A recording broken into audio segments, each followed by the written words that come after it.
అత్యంత వివాదాస్పదమైన Hyderabad central university పరిధిలోని 400 ఎకరాల రక్షణ కోసం విద్యార్థులు నిస్వార్థంగా ఉదాత్త లక్ష్యాలతో చేపట్టిన ఆందోళన అద్భుతమని ప్రశంసిస్తూ బీఆర్ఎస్ వర్కింగ్ ప్రెసిడెంట్ కేటీఆర్ ఒక బహిరంగ లేఖ రాశారు. పర్యావరణ పరిరక్షణ కోసం విద్యార్థులు చేస్తున్న పోరాటానికి కలిసి వచ్చిన ప్రతి ఒక్కరికి ధన్యవాదాలు తెలిపారు.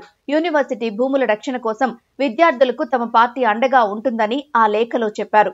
యూనివర్సిటీ భూముల రక్షణకు చేతులు కలపాలంటూ తెలంగాణ ప్రజానీకం, విద్యార్థులు, పర్యావరణవేత్తలకు కేటీఆర్ విజ్ఞప్తి చేశారు.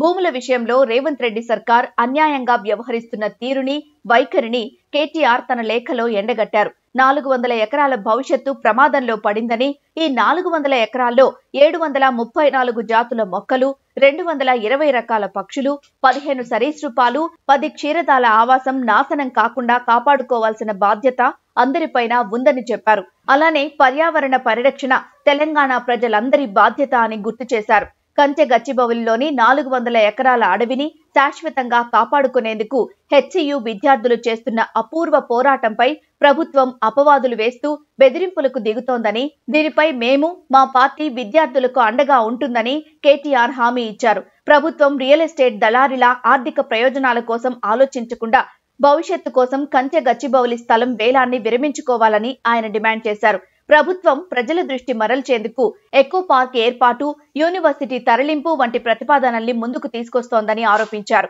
50 ఏళ్లకు పైగా సెంట్రల్ యూనివర్సిటీ పర్యావరణ పరిరక్షణకు, విజ్ఞానానికి కేంద్రంగా నిలిచిందని, ఎకో పార్క్ కన్నా ఈ క్యాంపస్ పర్యావరణ సమతుల్యతను కాపాడుతుందన్నారు కేటీఆర్. 400 ఎకరాల పర్యావరణాన్ని కాపాడేందుకు పోరాటం ఇంకా మిగిలే ఉందని, ప్రభుత్వ బెదిరింపుల్ని, దుష్ప్రచారాన్ని ఎదుర్కొని ముందుకు సాగాలని విద్యార్థులు, పర్యావరణవేత్తలు, ప్రజలకు కేటీఆర్ పిలుపునిచ్చారు. భూముల పరిరక్షణకు బీఆర్ఎస్ కట్టుబడి ఉందని, విద్యార్థులకు అండగా నిలుస్తుందని కేటీఆర్ మరోసారి భరోసా ఇచ్చారు. ఈ 400 ఎకరాల భూమిని వేలం వేసే ప్రయత్నాన్ని విరమించుకోనున్నట్లు ప్రభుత్వం ప్రకటించేదాకా పోరాటాన్ని కొనసాగిద్దామని చెప్పారు కేటీఆర్.